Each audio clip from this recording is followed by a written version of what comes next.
Ötələrim onun harası qaşınır, ya kimin harası qaşınır.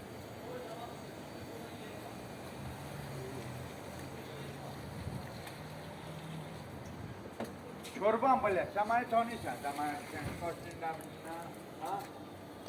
Göç uğra. Benim işim yoktu ki, sen bana sadaşsan, bir bak sana göçübe paz aparacağım ya. Ne yiyirsən?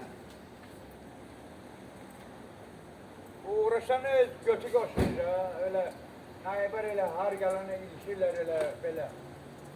Daha bilmiş ki olar pedofilerim.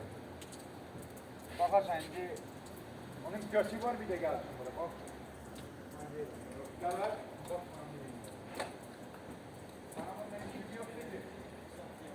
Bana de, başını bir paranın dalını da kapatır.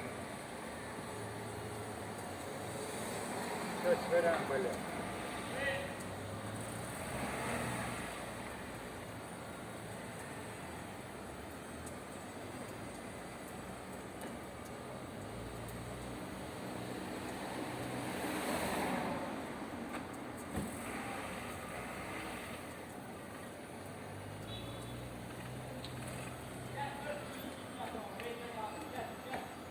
Beni ben ona bineceğim.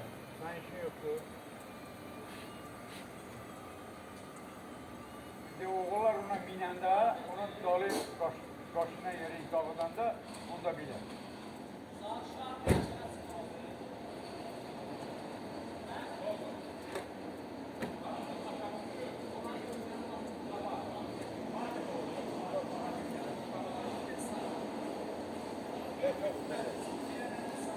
Kim nasıl ben öyle bir tane arabayla